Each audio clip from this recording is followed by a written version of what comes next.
Agora eu começo, olá, olá! Começando mais uma transmissão ao vivo hoje. Um dia super, super, super especial, porque a gente vai ter a presença do Dr. Ricardo Luba. E eu tô muito ansiosa para conversar com ele. Já faz um tempinho que a gente não faz lives e acabei de avisar lá no grupo Acabei de Descobrir que a gente tá aqui hoje, né, por questões técnicas. Vamos ver quem tá aparecendo por aqui. Oi, Maísa, tudo bem, amore? Vívia, tudo bem? Bem-vindos. Verônica, Ellen. Nossa, a turminha já começa a chegar animada aqui, viu? Doutor Luba também já tá na área. Acabei de falar com ele falou, tô só te esperando. Joyce, boa noite. Tudo bem, amore? A turma aqui falando, oi, Claudinho, oi, Claudinha. Ontem tava com o doutor Danilo aqui, ele falou, você conversa com elas como se elas fossem. Elas são mesmo, né? A gente já tá tão acostumado. Conversa com todo mundo. Oi, Rê, tudo bem? A Maísa tá falando que tá com saudade de você, doutor. Não sei se você tá vendo aí. Nívia, Adriana. Olá, Adriana, tudo bem? Boa noite. Seja bem-vinda à transmissão ao vivo com o doutor Ricardo Luba. Bom, as meninas estão chegando, uma delícia, né? Tão legal. Eu tô gostando do Instagram, tô achando interessante a maneira como funciona aqui. Eu não estava acostumada, eu nunca fazia, né, transmissões aqui, mas tem sido muito bom. Eu tô ficando bem feliz de estar por esses lados. Fala, Paty, tudo bem? Pamela, Pri. Gente, não para de chegar mulher aqui. Aqui, mais uma. A Pri tá falando, saudade, doutor. O pessoal gosta desse médico. Aqui, e aqui tá Denis, mas deve ser uma moça. Boa noite, meu médico do coração. Essas meninas, né, doutor? Elas enchem nossa bola. O doutor tá falando que é bom estar aqui. Bom, hoje a gente vai falar sobre... eu não fiz uma live nem para pessoas que estão começando, né, a tratar e etc., e nem para pessoas que já estão lá na frente avançadas. Lógico que vão ter algumas perguntas que são bem específicas, mas a ideia foi fazer um atendimento mesmo para as meninas que entrarem em contato com dúvidas e etc, né? A ideia é, tipo, ajudar, né, na medida do possível. Óbvio que nada substitui a consulta médica, nada substitui passar em consulta, né? Então, a gente vai conversar aqui. Certamente o doutor vai tirar todas as dúvidas da maneira que dá, mas muita coisa a gente sabe que só mesmo na hora que tá lá, né, pra ter a certeza de que é isso aí. Então, eu vou chamar o doutor Ricardo Luba, porque ele já tá por aqui, e eu sei que ele já trabalhou o dia inteiro, desde as 5 e pouco da manhã, já conheço, né, o eleitorado aqui. Então, eu vou chamá-lo pra gente poder começar, porque eu sei que o pessoal tá super ansioso, e o pessoal falando, oi, boa noite, Lu, tenho sua pergunta aqui, viu, tá aqui guardada. Se der tempo, vamos fazer todas elas. Fala, Carolina, tudo bem? Eu vou colocar o doutor aqui já agradecendo, né? Ele, porque realmente é sempre incrível ter o doutor Ricardo Luba aqui. Então, já começo agradecendo antes mesmo dele entrar, porque amo muito tudo isso. Fala, doutor! Oi, Cláudio, tudo bem? Oi, pessoal, como é que vocês estão? Tudo certo? Aqui tá tudo bem, graças a Deus, tá tudo joinha, tudo sob controle. E você aí, trabalhando muito, né, doutor? Fala pra mim. Graças a Deus. Hoje eu estou no consultório ainda, acabei de terminar aqui, deixei a molecada lá em casa para conseguir também falar com calma, fazer uma live mais tranquila, sem a Catarina, né? Sem o Francisco agora que já está entrando, já domina a live, já faz uma bagunça toda. Mas um beijo para todo mundo realmente que entrou, que mandou um beijo para mim. É um prazer, a gente vai vendo. Assim, eu não sou igual a Clau, que tem essa capacidade toda de ver as coisas aparecendo, mas estou vendo um monte de gente, um monte de paciente. Um beijo enorme para todo mundo. Saudade das que já engravidaram, né? Tem algumas aí. Saudade das que pararam um pouquinho o tratamento e vamos voltar, vamos continuar. E não desanimem, né? Vamos continuar, não desistam da família. Vamos seguir que a gente consegue. Hoje eu recebi uma mensagem da Regiane, não vou falar sobre o nome, então fica aí no vácuo, né? Eu recebi uma mensagem da Regiane que você fez o parto também, vi as fotos. Nossa, tô doida, né, com a nenê dela, a Elô. Coisa mais linda do mundo. As meninas me mandam, gente, eu fico babando. A gente tem que fazer um encontro em São Paulo quando eu for, agora em julho, se Deus quiser eu vou.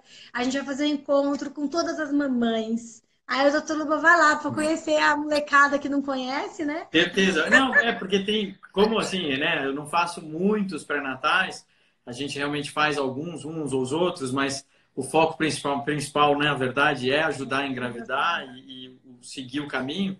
Então, eu não faço tantos partos aí da molecada, mas eu tenho uma saudade. E aí eu sempre agora mando uma frase sempre, assim, quando engravida, começa para Natal, ou quando nasce, ai, doutor, nasceu, tá bom, quero textão e quero foto. Ah, isso aí! Ah, é tão bom, nossa. Eu falo, às vezes eu acordo de manhã e recebo uma mensagem dessa, pô, eu ganhei meu dia, né? Porque é para isso que a gente está aqui, né? Eu do meu lado, você daí, doutor Danilo de lá, cada um fazendo a sua parte. Ah, é muito bom, muito bom, muito bom. Nossa, Aliás, ótima positivo. live ontem, eu entrei, dei só um oi rapidinho, voltei a atender e vi você e o Danilo conversando, eu só dei um tchauzinho e saí de novo. Ah, eu nem Mas foi vi. muito bom, foi muito legal. E a partezinha que eu consegui ouvir, assim, o Danilo, excelente, como sempre, aí ajudando os casais. Só tenho aqui elogios, não tem ninguém que reclame dele, É, todo e mundo ele é a elogia. mesma coisa, ontem ele falou, se tiver problema feminino, vai no Luba, porque olha, não é porque é do projeto, não, mas é porque realmente o cara é fera. Eu falei, Laia, tô com a corda toda, tô arrasando. É muito bom ter realmente Meus essa olhinhos parceria. são bons, não acabei de descobrir, só tem fera, só tem fera. Alguém tá dizendo aqui também que Joaquim nasceu, pois é, Joaquim Eba! nasceu. É! E teve Também também mais Joaquim uma. ficou. Teve uma também agora no domingo, a Isabela também, que é uma outra menina também do projeto também, que Então, não acabou sei quem é, nascendo, tá vendo? Não vem, mas ela é Isabela, por mais, ela é favor, se mais liga. quietinha, ela é mais sossegada, ela é mais sossegadinha, mais tranquila, mas também teve Isabela que nasceu. Coisa boa. A Raika, nossa, tá explodindo, né? Tá explodindo, tá explodindo. A Eu falo Raika com ela quase todos realmente. os dias. Ele tá lindo, lindo. Joaquim é uma gracinha. Tem a boca dela, doutora, a boquinha dela, igualzinho. Falo, gente, como pode? Tudo incrível. Bom, mas vamos começar, porque senão a mulher vai falar, vocês vão ficar conversando, é melhor a gente falar do que ele veio aqui Né? Aí vocês se pra... ligam, né? Aí só vai lá ficar conversando, vocês se ligam, né? Tadinha, a A Cláudia. gente, né, a gente se liga e conversa. E eu e a Cláudia falam, Cláudia, eu te ligo. Aí quando vai ver, passou, não conseguiu. Não, eu te ligo depois. Aí o outro vai falando. E a gente tá também, você também tá numa correria daquelas, hein, Cláudia? Eu também tô. Agora, esse começo de ano foi bem complicado para mim, porque a minha muchacha, como eles falam aqui, né? A moça que trabalhava aqui em casa foi embora. Eu fiquei, olha, ela voltou da Nicarágua, tomou o posto, depois precisou ir embora porque o avô ficou doente. E acabou que ela voltou. E quando ela voltou, ela falou: Dona Cláudia, Dona Cláudia, eu não posso ficar porque eu tenho que olhar meus filhos lá na Nicarágua, porque minha mãe não vai poder mais ficar com as crianças por causa do meu avô. Aí eu me ferrei, né? Porque começa toda uma adaptação de novo, as crianças sentiram muito, elas sentem natural, porque ela era bem amigona das crianças. Aí eu sofri alguns uns perrengões aqui, mas tá tudo agora já encaminhado, já tem uma moça nova, parece que tá tudo bem. Vamos lá. Vamos Falando lá. agora então de reprodução humana, já falamos Bora. demais, vamos falar do que importa. Doutora, eu vou começar fazendo uma pergunta, porque tem gente aqui que ainda não passou com você e muita gente me perguntou assim: quais os exames que eu preciso fazer para investigar a infertilidade? Eu já fiz esse exame, esse exame, esse exame. Tem mais algum? Isso aqui é muito difícil, né, para você responder esse tipo de pergunta, porque às vezes a pessoa esquece de mencionar um exame que ela fez e você acha que ela não fez porque ela não falou. Então, acho que seria legal falar um pouquinho sobre essa primeira consulta. Como é que é feita essa avaliação inicial? Quais são os exames que você acredita, além das sorologias, né, que todo mundo pede, mas que você acredita que devem ser solicitados mesmo na primeira tentativa de fertilização in vitro? Eu sempre falo que, assim, quando o paciente chega no consultório, não existe uma fórmula mágica que seja igual para todo mundo. Cada um tem uma particularidade, cada um tem uma história, cada um tem uma vivência. E aí, o paciente, por exemplo, que é a primeira vez que chega para ser avaliado, olha, nunca passei no especialista, é a primeira vez que eu vou chegar para conversar. Então, tá bom. Então, a gente vai realmente fazer uma avaliação do perfil hormonal dessa paciente. Então, fazer dosagem de FSH, LH, estradiol, progesterona em segundo, terceiro dia do ciclo.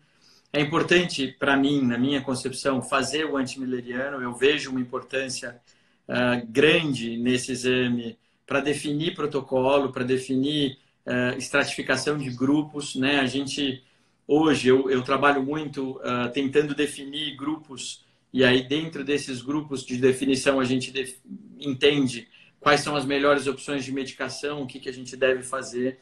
Então, dosagem de testosterona livre, são parâmetros que eu levo muito em consideração. Eu faço muitos dos exames, né, das sorologias, HIV, hepatite, sífilis, todas essas coisas que a gente tem que seguir, HTLV. O Zika, a gente evita um pouco fazer nessa primeira avaliação, porque ele tem uma duração muito curta, ele vale 30 dias, e aí a maior parte dos convênios, por exemplo, não cobre, então é besteira pagar um exame desse antes, né? Além disso, eu faço uma avaliação reumatológica com os marcadores reumatológicos, os anticorpos antitiroidianos, o hormônio tiroidiano. Faço uma primeira avaliação de trombofilias, então a SAF, né, anticardiolipina, o beta-2-glicoproteína, que é importante na síndrome do anticorpo fosfolípide, que todo mundo diz que é a mais comum, mas disparadamente não é a que eu vejo ser a mais comum. Converso muito a respeito dessa questão da trombofilia com o paciente na primeira vez que ele vem conversar. Explico que não tem indicação clínica, explico que não precisa fazer o exame, mas peço o exame, para que a gente tenha, eventualmente, uma necessidade de tratamento já estabelecida. É diferente você falar, não, trombofilia é importante você fazer depois do terceiro aborto. E aí o paciente te pergunta, pô, então você vai esperar eu perder 3 vezes para me pedir esse exame? Por um lado, a medicina explica isso e o manual da medicina fala que esse é o correto, tá? Então a gente tem que deixar isso claro para o paciente, o que o manual da medicina explica. Porque também usar anticoagulante pode trazer risco para o paciente, não é que é isento de risco. Só que é uma discussão enorme, né? Que eu acho que eu sempre falo para vocês, eu prefiro me isentar dessa discussão, porque é muito uma conversa de paciente com o médico, e eu acho que aí cada um chega a uma decisão final. Eu não trato simplesmente o exame e falo, olha, você tem isso ou não tem. Então, não, vamos conversar. Olha, pode ser que você tenha um risco de 5%. Ah, doutor, eu me sinto mais segura. Não, mas olha só, veja bem, tem um risco, não tem, o que você prefere? Aí a gente chega numa conclusão e vê junto o que é melhor. Eu sou estereoscopista, né? Então eu gosto da esteroscopia, eu acho que a esteroscopia faz uma diferença enorme no tratamento, não só no tratamento de reprodução humana, mas na avaliação da vida da mulher. Então, as mulheres que têm, né, sangramento menstrual exagerado, que nunca investigaram, que nunca viram, que sempre foram no médico e falam, não, é normal, você sempre teve fluxo. Então é normal, às vezes é normal, às vezes não é. Às vezes você tem um pólipo, às vezes você tem um mioma que nenhum outro exame conseguiu ver. Então acho que isso faz diferença. E eu gosto de avaliação das células NK no endométrio, mesmo sem falha de implantação. Na verdade, muito mais do que as células NK, eu pesquiso, por exemplo, a presença dos plasmócitos, que é o CD138, que indica muitas vezes infecção bacteriana. E aí você trata esse tipo de alteração, rebiopsia ou não, depende também de uma conversa que você vai fazer, e avalia, né, essa questão com o paciente. Gosto das esterossalpingografias para a gente ver se tem uma indicação também para o paciente que pode tentar engravidar naturalmente, que pode fazer uma inseminação, um coito programado. Isso vai variar da idade, desejo, tempo de infertilidade. O paciente chega para a gente, olha, faz 10 anos que eu estou tentando engravidar e não consigo. Todo mundo chega com a vontade de fazer alguma coisa não complexa, né? Um coito programado, mas não vai engravidar, né? Sabe que ovula. Está na hora de fazer alguma coisa que dá certo, está na hora de fazer alguma coisa que dê certo mesmo. E sempre deixo claro, né? Tem que tomar muito cuidado. Não é porque a gente indica FIV, às vezes, que o paciente não pode engravidar naturalmente. Esse ano, eu acho que eu postei alguns casos aí no começo do ano, uma enxurrada aí de pacientes que engravidaram, estavam fazendo tratamento, acertaram um hormônio, outro, começaram a fazer uma reposição, puseram um pouquinho de testosterona. Então, é uma coisa que vale muito a pena. Esse planejamento para o tratamento, quem me conhece sabe, eu não tenho pressa para começar o tratamento. Às vezes eles até reclamam, ai doutor, pelo amor de Deus, eu quero agora. Putz, mas agora não vai dar. Ah, mas por quê? Porque tem um cisto, porque tem isso, porque tem aquilo. Então, sempre aparece alguma coisa, a gente tem que estar sempre de olho. Então, não adianta ter pressa. Eu acho que fazer tratamento de reprodução humana com pressa pode até dar certo, mas quando dá errado, a primeira coisa que o paciente fala, putz, fica aquela sensação de, pô, fiz rápido demais, eu não devia ter caído tão rápido nesse assunto. Então, acaba, né, rolando um arrependimento. Então, acho que é mais isso. Que mais? Antimilerianos, exames de sangue, essa parte. Para os homens, né, para os meninos, né, eu tenho uma tendência a pedir o espermograma com morfologia de Kruger, os exames de sorologia, e eu gosto hoje em dia de pedir a fragmentação do DNA espermático, apesar de ser talvez um exame exagerado para todo mundo, não é uma coisa tão necessária. Mas eu gosto de ver, porque se está alterado, a gente entende que vale a pena prestar um pouquinho de atenção, passar com um andrologista, passar com um urologista para melhorar resultado. Então, se a gente pode melhorar antes de começar, por que eu vou fazer um primeiro tratamento que de repente não dá certo e aí depois volto atrás para fazer uma avaliação e tal. Então, vamos fazer tudo certinho de uma vez. Eu tenho essa preferência.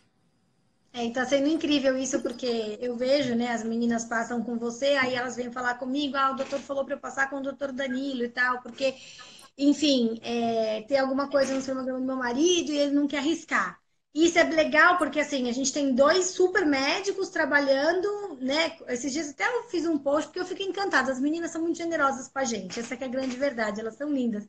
E elas falando assim, sabe? Tipo, quão é importante essa coisa que vocês têm. Vocês pensam muito igual, a preocupação, sabe? Que nem o doutor Danilo falou ontem, ele falou, se o cara tem varicocele e ele não tem indicação de cirurgia, mas a esposa tem trompa obstruída, vai fazer FIV, não tem por que fazer cirurgia de varicocele, né?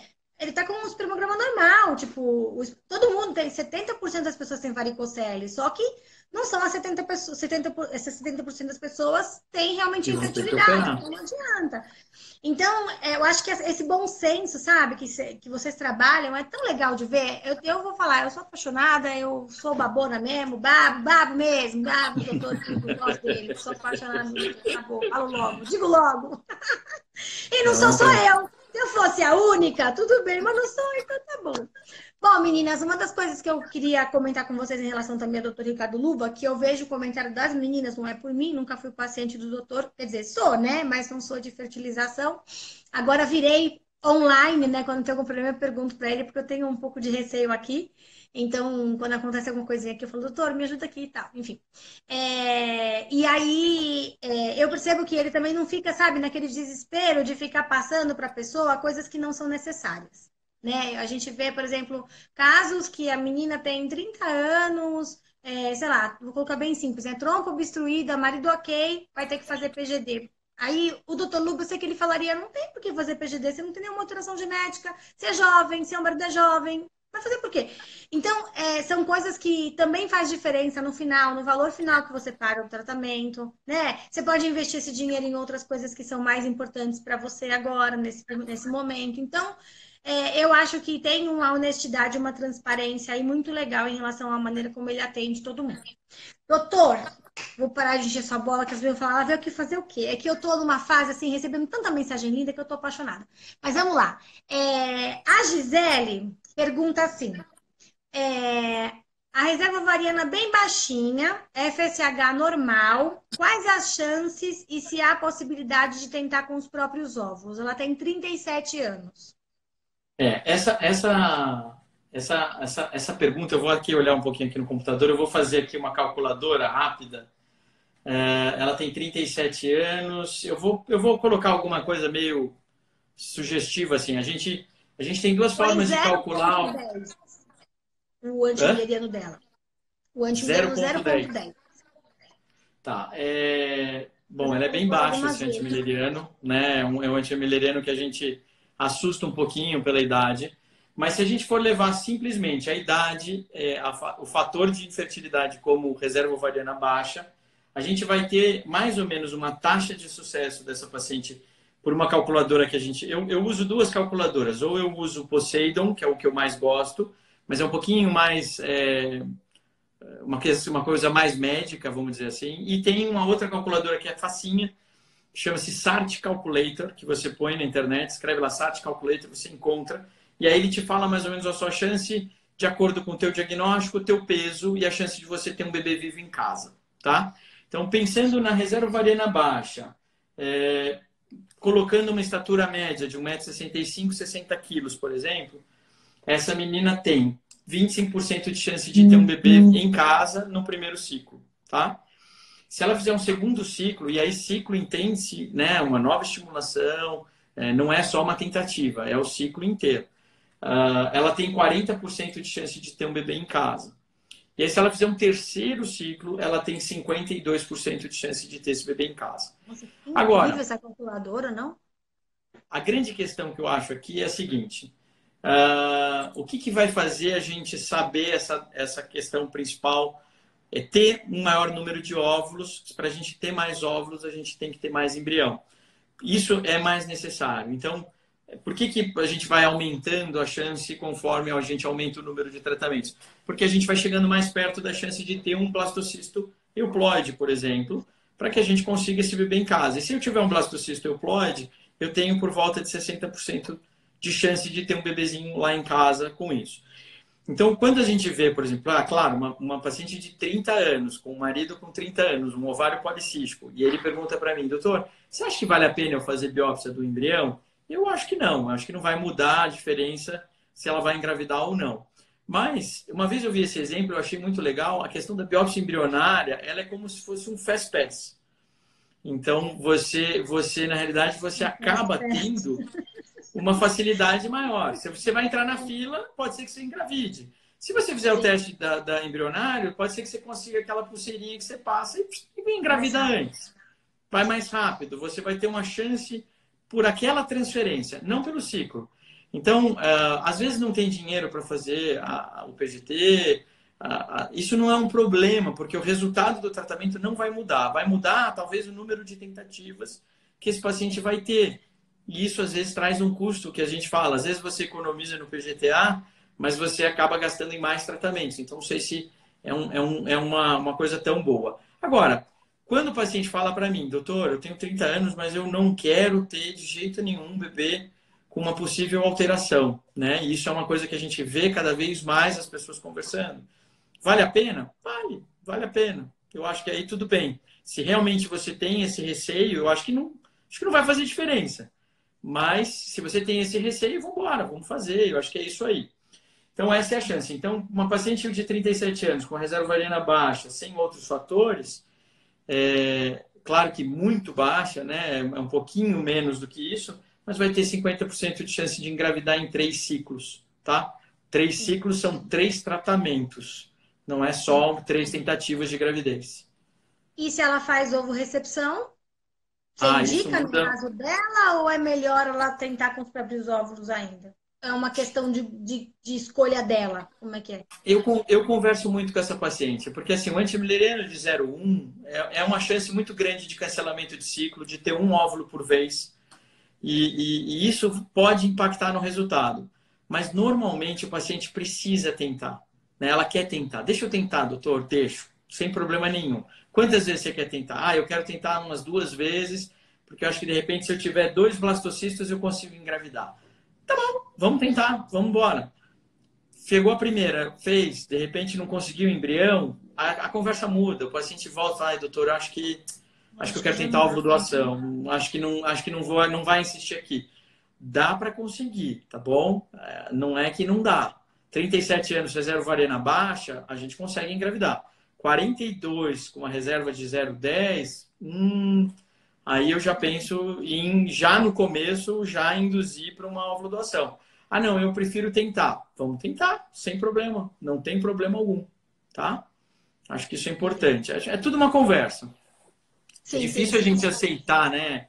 Uma óvulo recepção, né? Você sabe disso, eu acho né? que a dor do negativo leva a gente para ovo recepção.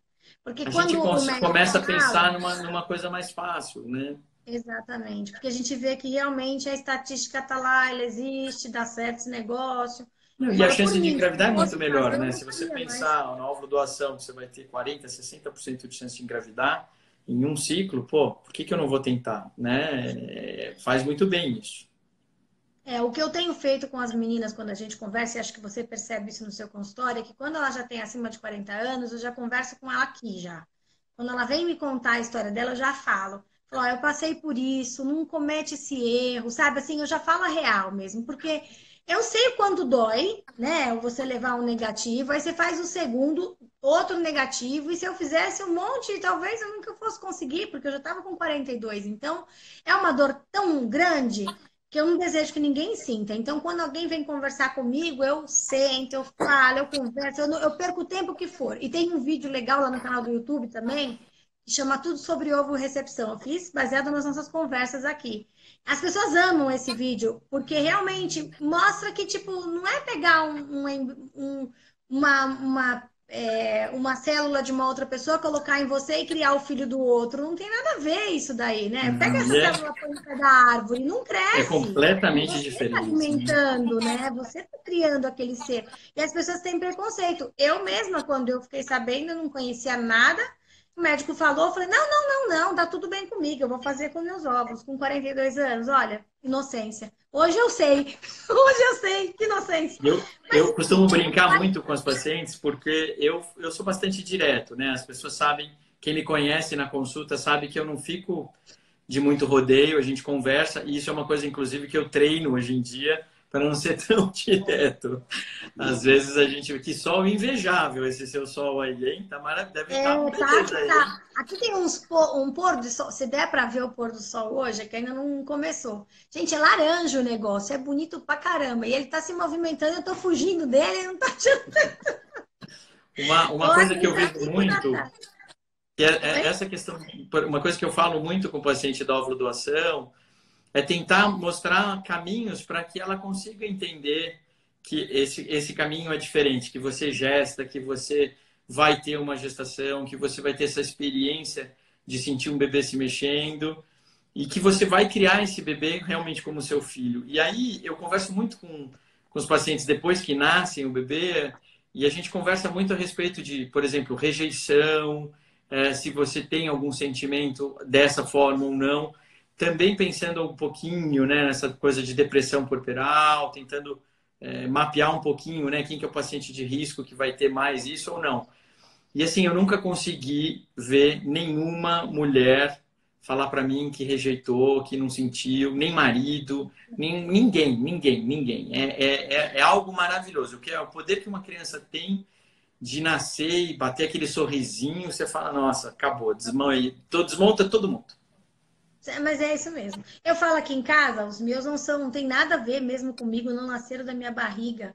E essa madrugada eu acordei às 2 da manhã, Ismael foi pra minha cama e falou, mamãe, vamos dormir comigo? Eu fui pra cama deles.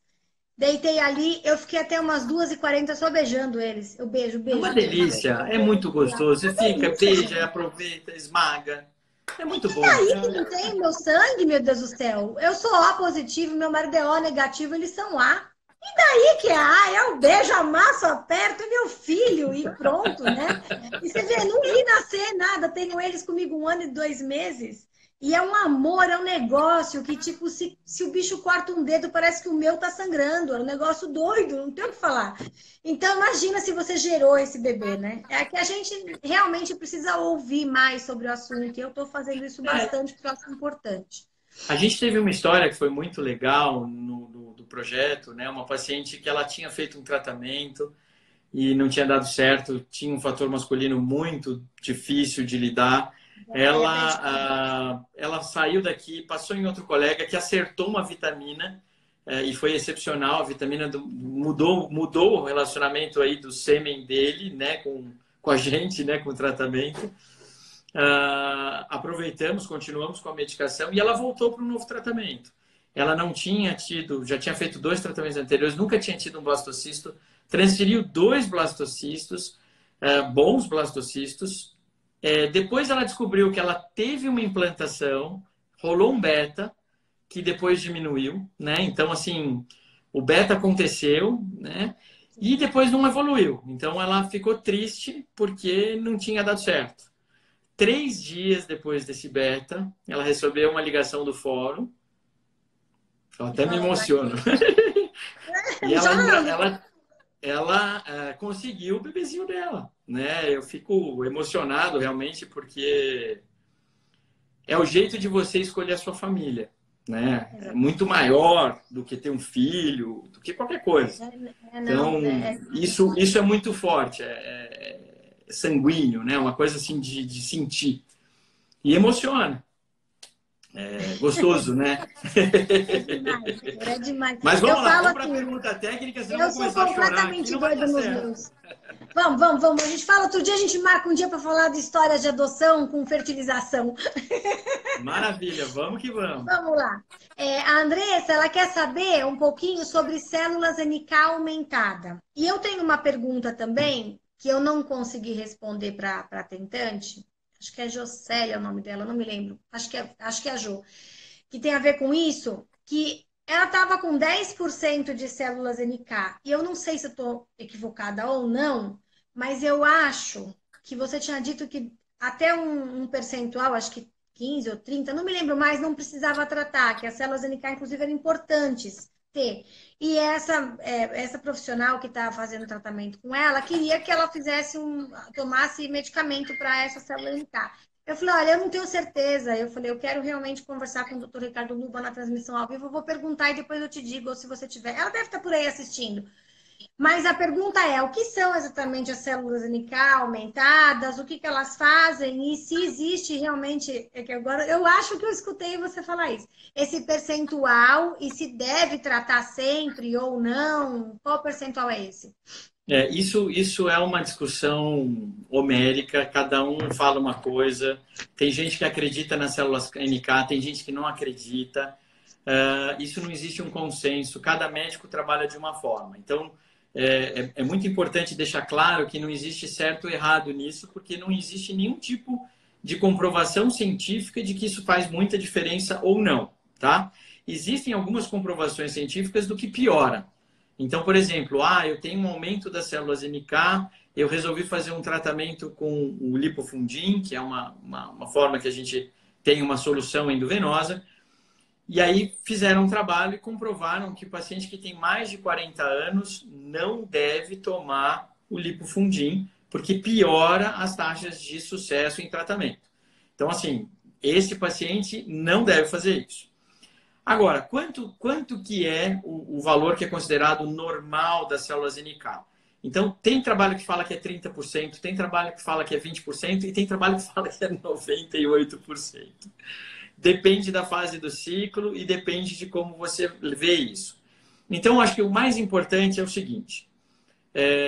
O aumento das células NK pode estar associado à falha de implantação. Isso não significa que as células NK atacam o embrião ou vão lá e matam o embrião. Não, não é isso.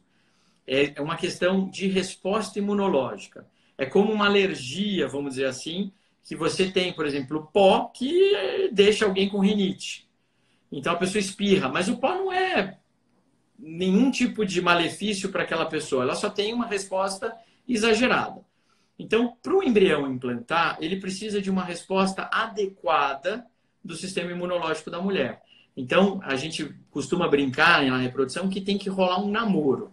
E é um namoro que não pode ser nem muito forte, nem muito fraco. Tem que ser uma coisa pegada, mas nem tanto. Equilibrada. Equilibrada, tem que ser equilibrado. Tem que dar o match, né? Como o pessoal aí do Tinder fala, né? Tem que casar o negócio. Casou, vai. Aí o embrião implanta. E também tem outras questões que, assim, a gente tem casos que vê, por exemplo, paciente com 98% de células NK presentes na biópsia do endométrio. 8 tratamentos anteriores. A gente fez um tratamento com óvulo doação, usamos um pouquinho de corticoide, engravidou de primeira. E aí? Né? O que tem a ver? Não tem, né? Era hora. Então, quando a gente fala que tem certas coisas que a gente oferece porque existe no mercado, e eu acho que é importante a gente oferecer. A gente tem muita coisa, por exemplo, que não tem evidência científica que funciona, mas também não tem evidência científica que atrapalha ou que faz mal. Por exemplo, as vitaminas. A gente dá vitamina, de repente, para aquele... Opa, fugiu, voltei. Para aquele paciente que você fez o tratamento, melhorou a vitamina, né? Mas numa população de 500 mil não muda nada. Então, a medicina reprodutiva ela está indo na contramaré da medicina baseada em evidências. Porque, na realidade, a gente vê o indivíduo como um só. é uma pessoa que tem 1 milhão de variáveis. Então, qual que é o grande desafio da medicina hoje? Individualização do tratamento. Como é que eu vou individualizar se todos os trabalhos falam para a gente massificar o tratamento? Então, medicina baseada em evidências é, 80% resolve assim, 20% resolve assim, 30% resolve... Tá, como que eu vou fazer isso na medicina reprodutiva? Eu preciso individualizar, eu preciso ver aquele indivíduo como um só. E isso, de repente, aquela vitamina naquele caso é bom, né? Eu acredito em vitaminas, eu acho que isso melhora, eu acredito não só nas vitaminas, mas numa melhora de estilo de vida, num paciente que começa a dormir bem, que começa a se preocupar, que começa a emagrecer. A gente vê, às vezes, um ciclo ruim, aí ela toma consciência desse tipo de coisa, amadurece em relação a isso, e aí vai fazer um outro ciclo, vai super bem. E aí consegue engravidar e fala, putz, a mudança do estilo de vida. Tem muito mais a ver. Ou aparece grávida, né? Os casos que eu adoro, né? Quando você tá no meio daquela coisa e de repente eles aparecem grávidos, que é o mais gostoso de tudo. Sem dúvida. Doutor, então, falando ainda dessa questão da individualização dos tratamentos, a Aline diz assim... Se eu só falar das células NK, eu trato acima de 30%. Perdão, vamos lá, desculpa. Das células NK eu trato acima de 30%. Eu fui falando, me perdi aqui, mas acima de 30% eu trato. Antes de 30% eu não trato, eu não vejo necessidade. Se tiver alteração, não das células NK, mas tiver alteração do CD138, que são os plasmócitos, esses realmente eu vejo indicação da gente tratar com antibiótico e repetir a biópsia. Tá, beleza. Falando da questão da individualidade, da individualização, né, a personalização do tratamento. A Aline está dizendo que ela já fez 4 induções com medicamento e ela não respondeu bem. Se ela usar um outro medicamento, pode ser que ela responda bem? A alteração de medicamento pode melhorar ou piorar a resposta da paciente? Pode. A gente tem muitos casos em que você, de repente, nem tem uma indicação de usar a medicação. A gente fala um pouquinho mais cara, que são as medicações que mudam um pouquinho, né? Tem medicação um pouquinho mais barata, tem medicação um pouquinho mais cara. As medicações mais caras, elas são mais ou menos iguais para o paciente que tem uma resposta ovariana normal e elas são um pouquinho melhores para o paciente que tem resposta ovariana mais baixa. Então, a gente busca uma melhor qualidade, porque é uma molécula mais parecida com a natural. Então, com isso, a gente busca embriões melhores. Então, de repente, a gente fez um tratamento, não foi legal, não teve resposta, cancela ciclo, ou o ciclo foi ruim, eu vejo a necessidade da gente trocar a medicação. Acho que é sempre importante fazer diferente. Se foi uma resposta boa, né, tivemos bons óvulos, só o ciclo não rodou bem, tudo bem, a gente pode fazer de novo a mesma coisa, né? Conseguimos uma quantidade boas, os óvulos estavam legais, a gente faz a mesma coisa. Principalmente casos onde a gente tem um fator masculino, né, que interfere muito na quantidade de óvulos e embriões que a gente vai ter. Então, acho que trocar medicação faz ajudar muito o tratamento, sim. Beleza. Aqui, Claudinha. Claudinha. Quero saber se a endometriose atrapalha a implantação do embrião. E no caso de quem tem endometriose avançada e não sente dor, pode fazer a FIV sem operar antes? Esse também é outro caso polêmico, né? É uma coisa que atualmente está se discutindo muito qual é o melhor caminho com a fertilização, qual o melhor caminho para o paciente que tem endometriose. Então, de maneira geral, a endometriose, ela altera, sim, independente da gravidade dela, a qualidade dos embriões. E isso vai atrapalhar a implantação. Quando a gente tem uma endometriose muito severa, a gente tem uma resposta inflamatória na pelve muito importante. Então, pelo menos um bloqueio hormonal para tentar diminuir a resposta antes da FIV, eu acho que vale a pena. Agora, tem casos em que a gente fez uma tentativa, não deu certo, outra tentativa não deu certo. Aí eu vejo indicação, por exemplo, de você fazer uma cirurgia depois que você congelar seus embriões para melhorar a qualidade da pelve. Teve um dia desses, inclusive, tem um médico muito especial, uma pessoa muito legal, um cirurgião de endometriose nota 10, que chama Dr. Tomil, e ele postou um caso que eu participei aqui, não participei em minha, mas que eu postei no Instagram, de uma paciente que já tinha feito 15 fertilizações in vitro. Eu acho E ela que... tinha mais um embrião de óvulo doação, então ela ia para aquela última cartada e eles foram para uma cirurgia grande, uma cirurgia curativa da endometriose para melhorar a qualidade pélvica. E eu estou torcendo muito para essa paciente engravidar. Não é minha paciente, é paciente de outra pessoa, mas realmente eu estou torcendo muito porque esses casos vão dando para a gente os sinais mais certos, né? Será que operar é bom? Eu gosto muito de operar, acho que vale a pena operar, mas depois que a gente tem tudo meio pronto. A última recomendação no Congresso americano era que, não, vamos fazer o seguinte, faça essa pessoa engravidar. Depois que ela tiver o filho, você opera. E aí você faz uma cirurgia mais curativa. Então ainda se discute muito, tem muitas informações e não tem uma conduta certa. É sempre individualizar, sempre sentar e ver. Bom, aqui tentou, não tentou, vamos para a cirurgia, não, vamos tentar isso aqui. Então são coisas que a gente tem. E eu sempre falo, além da questão técnica, o médico ele tem que ter um feeling, né? A gente ouve alguma coisa de vez em quando, tipo, isso aqui vai operar, isso aqui vai para esse caminho. É instinto, né? Então, é um nível de evidência baixo, né? A gente não pode falar isso de uma maneira científica, mas muitas vezes aquele paciente já fez todos os protocolos que tinham e, de repente, um feelingzinho desse dá certo. E aí vai, entendeu? Então, tem a medicina do manual, tem a medicina protocolada, tem a medicina que está certa, mas também tem a medicina da conversa, de você conversar com o teu cliente, teu paciente e ver qual a necessidade dele, qual a intenção dele. Às vezes o paciente traz isso para ele, doutor, eu quero fazer meus embriões, mas eu quero operar essa endometriose. Bom, paciente que tem dor, não é para ficar sentindo dor. Diminui reserva ovariana. Não, não adianta, vai ter dor, a gente vai ter que melhorar isso daí antes. Como que o paciente vai ficar sentindo dor? Tá em 2020 e vai ficar sentindo dor, né? E aí, para dor, eu faço propaganda da minha esposa, a doutora Alexandra, né? Vai lá, conversa com a doutora Alexandra. Ela tá aí, ela tá no aeroporto. Ela bateu umas palminhas e foi embora. Ela tá no aeroporto, deve estar para sair, daqui a pouco ela vai para Miami, ela vai participar lá da banca examinadora lá do título de dor internacional, top. E aí tá indo para lá. Então, tá as crianças em casa, ela tá me vendo para ver se eu não tô aprontando, né? Tem live hoje, não? Então vou ver onde você tá. Deixa eu ver se esse negócio tá do lado mesmo. Tá tudo bem, tá tudo sob controle, doutor. Tá Doutora, tudo tá todo mundo aqui, tá tudo em paz. Pode viajar tranquila.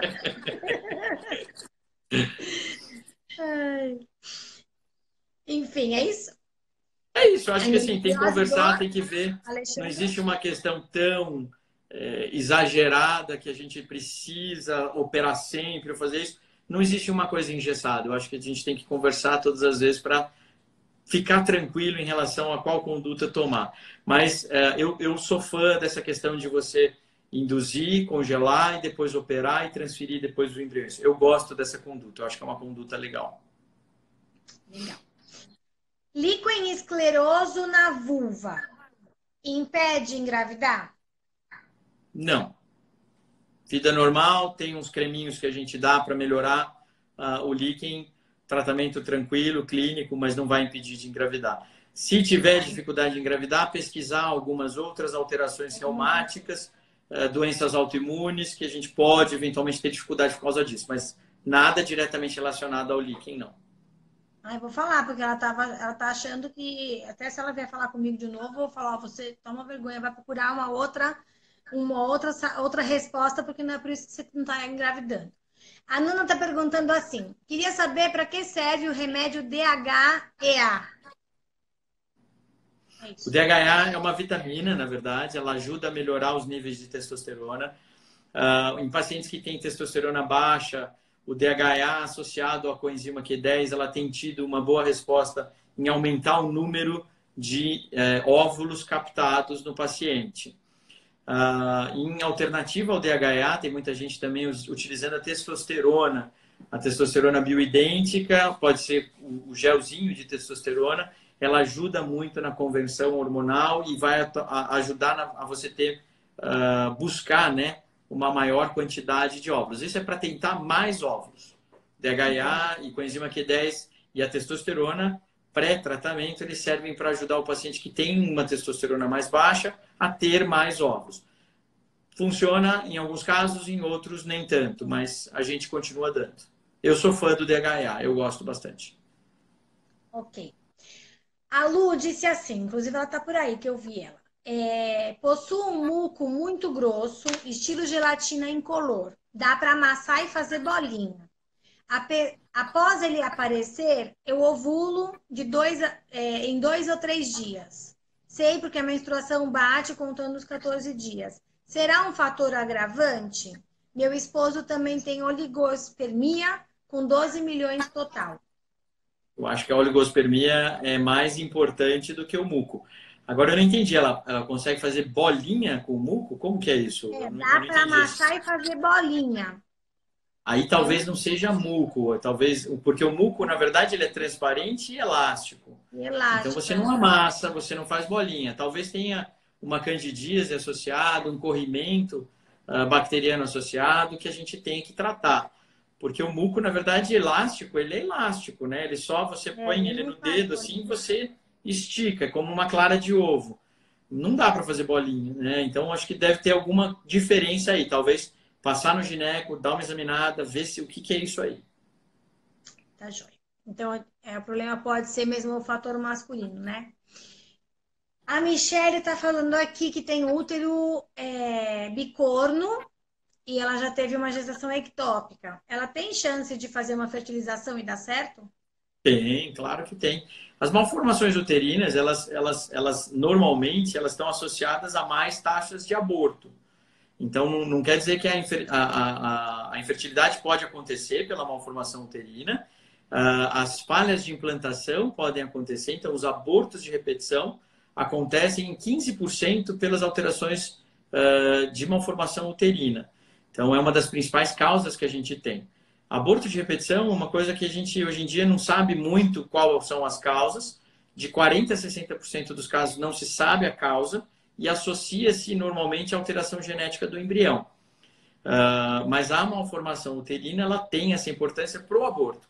Agora, para a gravidez, pode atrapalhar. Se ela teve uma ectópica e ela tem um útero ou unicorno ou bicorno, precisa ver onde que ela teve essa ectópica, né? Porque às vezes a gente pensa que é um útero bicorno ou unicorno, e aí ela tem uma gravidez ectópica no outro lado que você não vê a entrada da trompa.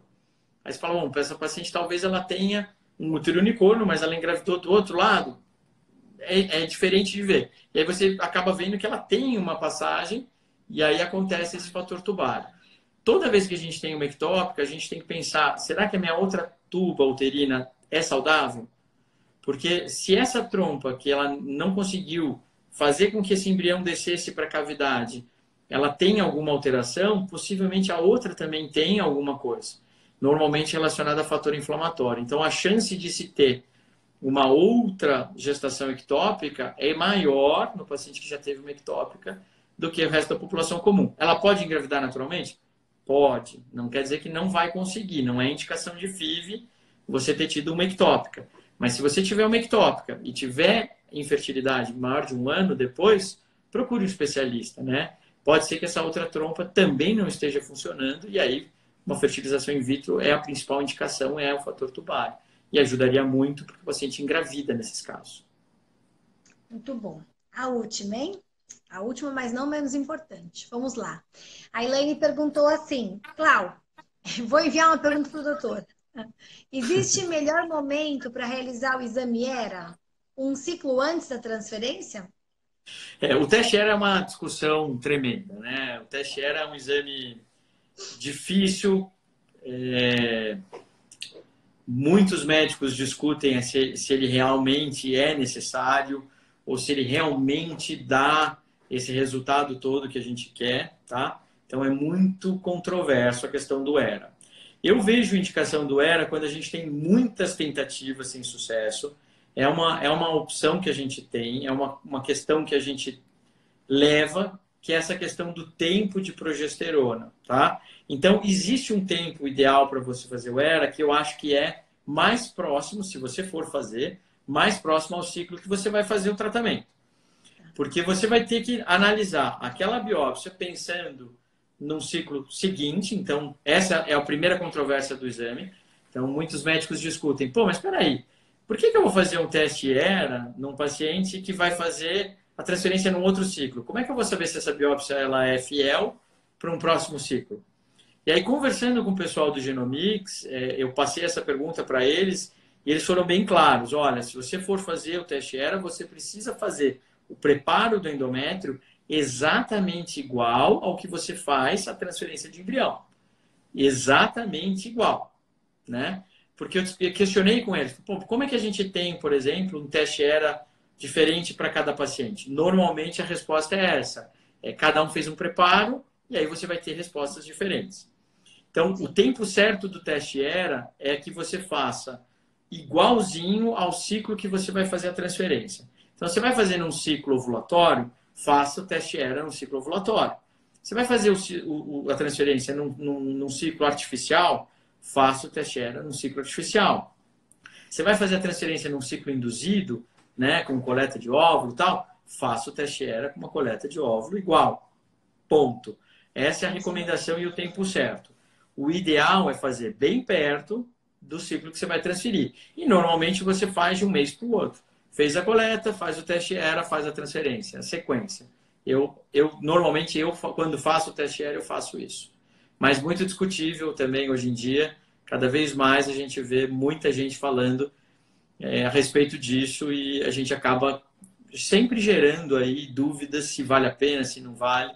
E eu costumo falar muito para o paciente o seguinte: se a gente tem uma falha de implantação, se a gente tem dificuldade de implantação, o teste ERA pode falar a janela adequada da progesterona, mas a maior parte das vezes o embrião é a grande resposta. Então, se eu vou investir alguma coisa, eu acho que eu particularmente gosto muito de investir na biópsia do embrião, que eu acho que dá uma chance de sucesso. E, claro, se eu transferir um embrião normal e não engravidar, eu vou pensar no teste ERA. Entendi. Na verdade, são tantos caminhos, né, doutor? Eu acho que mais do que saber a parte técnica, também tem que ser estratégico, né? Você tem que ter estratégia. Olhar o tempo inteiro, acho que o tempo inteiro buscando estratégia. Eu até hoje eu vi que eu mudei a forma já que eu passo as coisas do tratamento. Eu tô seguindo uma rotininha para o paciente e falo, agora você faz o seguinte, me traz isso aqui, que eu já desenhei a estratégia que a gente vai usar. Então, guarda com você, isso aqui a gente vai usar, eu vou deixar isso contigo. Esse é o nosso mapa, a gente vai seguir isso aqui. Porque é isso mesmo, né? Qual que é a nossa estratégia? Olha, eu acho que a gente tem que fazer fertilização, fazer um bloqueio, fazer transferência em ciclo artificial. Não deu certo? Vamos fazer um ciclo a fresco. Eu estou tendo muito sucesso. Esse ano 100% de gravidez. Todo mundo que transferiu engravidou. Amém. Graças a Deus. Amém, amém. Começamos o ano com a perna direita, super bem. Tivemos alguns casos mais difíceis de embrião, algumas surpresas. Mas a gente, se Deus quiser, essas surpresas aparecem por um caminho certo, né? Para a gente entender qual que é o caminho mais certo. Mas, graças a Deus, todo mundo que transferiu esse ano está grávida, até agora, né? Estamos esperando os outros betas, né? É isso aí. Que venham mais, que venham mais, que venham mais. Eu sei que eu tô recebendo mensagem. Claudinha, olha. Eu tô falando, caramba, meu! E às vezes vocês me perguntam assim, fala pra nós os positivos do Dr. Lubo. Eu falo, não posso, se a pessoa não falou, eu vou falar eu. A gente tem que ficar quieto, né, doutora? Eu respeito muito a privacidade do paciente em relação a isso. Tem muita gente que quer que a gente poste os positivos, coloque no Instagram. Eu entendo que isso é uma coisa que referencia, inclusive, para que a gente mostre que está dando certo as coisas. Mas é o que eu sempre falo, né? O positivo para o paciente, para aquele paciente importa. Né? Então, tem paciente que fala assim, doutor, eu vou te mandar, mas não posta, por favor, não posta, porque eu não quero dar explicação para ninguém, porque sabe que eu vou fazer o beta lá nada, eu quero ir mais tranquilo. Então, eu respeito muito isso. E eu acho que, assim, a nossa função, claro, é informar, é mostrar. Claro que é gostoso comemorar também, mas a gente vive todo dia aqui de altos e baixos, de positivos e negativos. E eu acho que a grande mensagem que eu sempre tento mostrar para todo mundo aqui, para todos os pacientes, é o seguinte: eu vou estar aqui do seu lado, né? Eu vou estar aqui para sorrir se tudo der certo, e eu vou estar aqui para te acolher também se a coisa não andar tão bem, se der errado. E aí, se não der certo, a gente vai buscar uma forma de tentar fazer isso daí dar certo. Então, eu faço questão sempre de ligar, né? Quando os betas vêm negativos. Às vezes eu demoro uns dias e eu peço perdão por isso. Às vezes a gente está numa correria e isso é uma ligação que eu gosto de fazer com calma, eu não gosto de fazer no meio do dia. Eu gosto de ligar à noite, com calma, sossegado. Então, acho muito importante isso. E é engraçado porque, mesmo quando dá negativo, você entende, o paciente entende que você fez o seu melhor, né? E isso não depende só de mim. Se dependesse de mim, estava tudo grávido. Não precisava nem fazer tratamento. Bebe água aqui, vai embora para casa, você vai namorar e você vai aparecer grávida. Mas a gente está aqui para ajudar. Então, acho que a mensagem principal é não desistir mesmo, né, Cláudio? Você sabe disso. Você não desistiu, né? Deu certo. A gente não sabe o caminho, né? Mas dá certo. E confiar realmente, né? Eu acho que confiar no seu médico, independente se faz comigo, se faz com outro, confia na pessoa que você escolheu, que você tem empatia, que você gosta, acredite naquele caminho, discuta, pergunte. É seu direito perguntar, é seu direito questionar, queira entender mais sobre o tratamento, estude, não fique bitolada, não pegue a parte negativa, né? Às vezes quando eu falo assim, olha, o grupo Cuidado é uma maravilha. Eu falo assim, o grupo é uma maravilha. Mas quando eu percebo que a pessoa está entrando numa noia, eu falo, meu, sai do grupo. Aí ela fala, como assim? Sai do grupo que não está te fazendo bem. Porque agora é a hora de você ver o lado bom. Você precisa ânimo. Porque o grupo, claro, né? O grupo tem tudo. O grupo tem a paciente que está triste, tem a paciente que está feliz. É muito difícil lidar com tudo isso, né? Você acaba de fazer um beta, sai negativo, vem alguém lá e posta lá que veio um beta positivo. Nossa senhora, né? Massacra a pessoa que acabou de fazer o exame e veio negativo. Então, às vezes, eu falo assim, não sai. Mas dá lá uma quieta, deixa quietinho lá o grupo. Depois, se você precisar, você conversa com a Claudinha, vê as coisas boas. E tudo que você precisar, vem conversar comigo. A gente vai tirar suas dúvidas e vai deixar. Deu certo, deu errado? Volta lá, conversa, fala, tudo. Tira informação, acho que é super importante. O grupo tem uma coisa que eu acho que você faz brilhantemente, que é mostrar para essa mulherada toda que está tentando engravidar, esses casais, que existem muitas pessoas que estão passando pela mesma situação. E isso, acho que é muito importante, né? Faz uma diferença muito grande o carinho que você trata eles, o carinho que você fala com eles. É realmente maravilhoso. É muito, muito, muito especial o seu trabalho. A forma como você lida com isso. Não tem como dizer que não, né? E você faz isso por carinho, né? Você faz isso por amor. É muito legal. Você sabe que eu falo para você que eu devo minha vida a você, então. E eu já falei que um dia, se você quiser fazer tratamento depois com óvulo doação, eu vou te ajudar. Tô velha, doutor. Não demora para voltar da Costa Rica. A gente vai fazer o bebezinho entrar aí nesse útero aí. Nossa, eu vou falar para você que eu já, quando eu tomei a decisão de adotar, já estava muito claro para mim que eu não ia fazer. E eu me lembro a primeira vez que a gente conversou, a primeira vez, você falou assim pro Emílio, eu ainda vou convencer ela a fazer uma ovo-recepção. E eu falei, não vai conseguir. Mas eu ainda tinha, assim, um pouco de dúvida, porque e se não acontecesse, né? Se eu não conseguisse... Por exemplo, eu estava no Brasil, meu processo estava no Brasil, eu vim para Costa Rica, eu não sabia se eu ia conseguir. Você imagina agora? Mas você imagina ser engravida de gêmeos? Que maravilha! Nossa Senhora, eu tenho um infarto, doutor! 4? Meu Deus! Se você visse a minha conta de colégio aqui, meu bem, a minha conta de... eu tô desesperada. É só ver conta para pagar. Aqui os bichos... Aqui eles mandam até conta de material de limpeza. Eu tô passada. É tipo, eles usam aqueles spray de Lysol, que é tipo um desinfetante que você joga e não precisa limpar depois, né? Ele seca e acabou. Para as crianças aprenderem higiene no banheiro. Eu falei, meu filho vai limpar banheiro? Como assim? Tem que aprender, tem que fazer. História é uma loucura, é uma doideira, é um custo danado. Se eu aparecer com mais dois, ainda uma amiga minha falou assim, Claudinha, se você engravida, eu fiz, olha, eu vou te falar, se eu engravidar é palhaçada, porque, tipo, mais de 10 anos, né? E eu engravido do nada, não, esse negócio não. Obrigada, né?